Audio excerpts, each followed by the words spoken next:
Hey, what up, everybody? This is Steve Breach coming to you live here today. We're sitting here talking a little bit about Wrestlemania 32.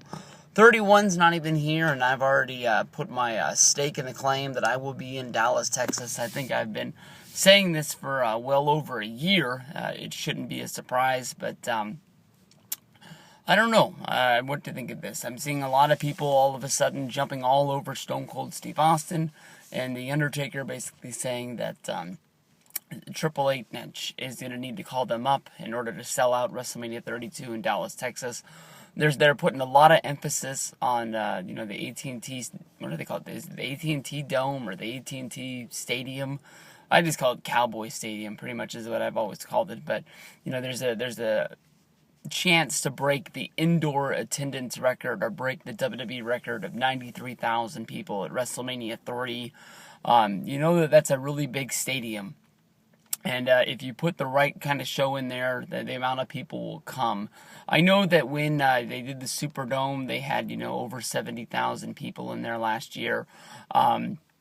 This year, and at San Francisco Levi Stadium in Santa Clara, California, I don't know what to think about it. I don't really hear the big appeal of a ton of people coming.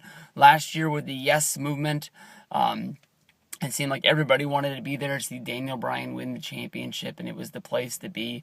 This year, it's a whole bunch of moans and groans about Roman Reigns winning the Royal Rumble and going on and getting a title shot at WrestleMania. It's sort of like, I don't know, it sort of puts a sick feeling in your stomach when you see a lot of people complaining about what is going on.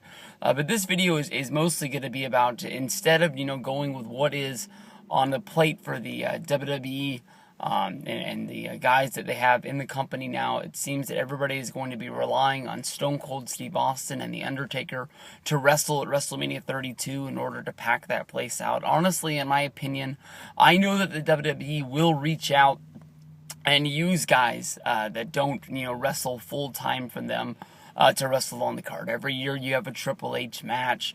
In years past, we've had Brock Lesnar matches. We've had Rock matches. We even had a Snooki match when she was hot from Jersey Shore. WrestleMania 27 is a side attraction in order, trying to get people outside of being a normal wrestling fan or being outside of being a normal wrestling fan. People just buy WrestleMania because it is the WrestleMania, and that is the big spectacle. But for people to say that, WWE has to call Stone Cold Steve Austin, WWE has to call The Undertaker, to me, honestly, I don't really understand it. Stone Cold Steve Austin, if he was, the co-host or the guest host, whatever you want to call it, of WrestleMania, much like The Rock did at WrestleMania 27, where basically he is like an outside sort of booker or whatever you want to call him, maybe that would have a good feel to it. But to put expectations on Stone Cold Steve Austin to get inside the ring when he hasn't wrestled since WrestleMania 19, honestly, in my mind, is a little bit of a joke. I like anybody else. I love Stone Cold Steve Austin. I think he's one of the best wrestlers of all time. I listen to his podcast religiously. I make sure I've always listened to the Unleashed show and the regularly show. There's a few episodes here or there that I've missed, but mostly, even if it's the Q&A, just shooting the shit conversations, I like those ones pretty much the most because you never know what he's going to say, and it's almost like he's talking to you sometimes. So I always enjoy listening to those to and from work. But I love Stone Cold Steve Austin. I love watching the old matches, and I love dreaming about, in some situations, some people from, WWE being inside of the ring and the glass, shattering, and Stone Cold's music comes on and he comes stomping down into the ring and starts handing out stunners. But I know that Stone Cold Steve Austin really puts over Bray Wyatt. I know that Stone Cold Steve Austin really puts over John Cena. And there's guys out there that he likes. I just don't see Stone Cold Steve Austin going in there and wrestling a match. And I know that he could go in there and work some sort of a street fight with a whole bunch of just kicks and punches and scraps and things like that. But Austin hasn't wrestled. And that'll be 32. So, I mean, that'll be 13 years. That's a long damn time. And I know that, he was thinking about wrestling at WrestleMania 30. And, he was on, like, the Chris Jericho podcast. And he talked about it on his own podcast. And he just was saying that he has more to lose than gain by going back and wrestling one match. And I know that, if you listen to his show where he's brutally honest about things, he likes making a buck. They keep sending those gimmicks in the mail.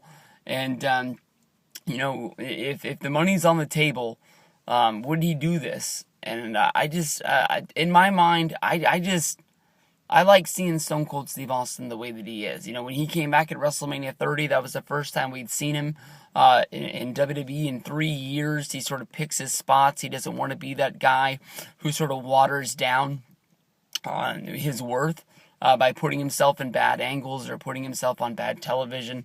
You can see like Hulk Hogan. I love Hulk Hogan. He's one of my favorite dudes.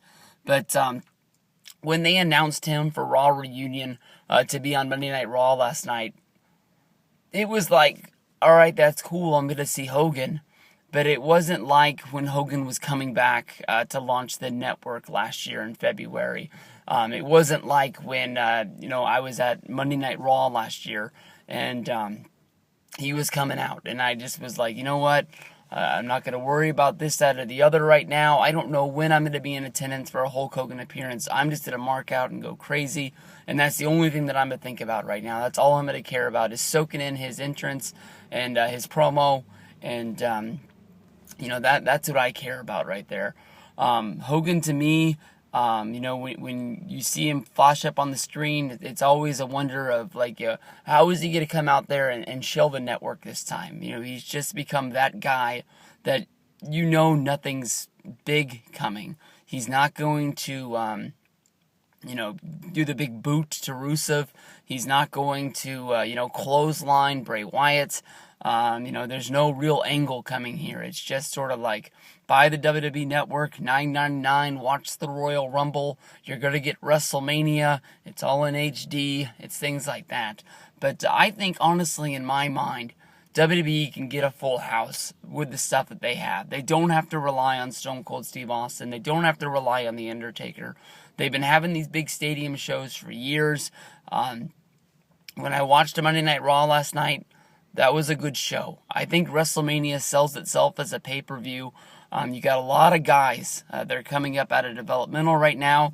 You got a good young base of talent in WWE right now. I think that this right here is as much talent as they had in 2002 to work with.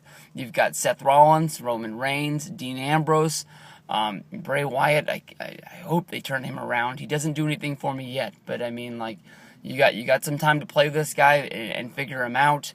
I'm a little bit worried about what's going to happen to Rusev once he has his first loss, how long he'll be able to keep going like this.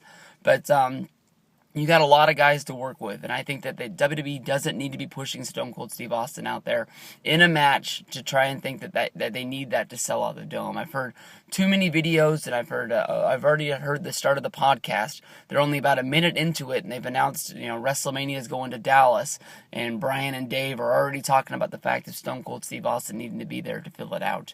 Austin coming back at WrestleMania 25 and going into the Hall of Fame, all he did was he drove his little 4x4, that's a truck, but he drove his little quad around the ring. He got up there, he pounded a few beers, and that was an awesome moment. I mean, they can do anything in the world except have Stone Cold Steve Austin wrestle, and I'll be happy. But I don't want to see, people saying that Stone Cold Steve Austin has to get in the ring and he has to wrestle because that's the only way they're going to sell out the AT&T Dome. I don't even know what that place is called. Cowboy Stadium. That's the only way, because I think that there's good talent in WWE, and that's why I watch WWE, and I'm going to believe in the guys they got.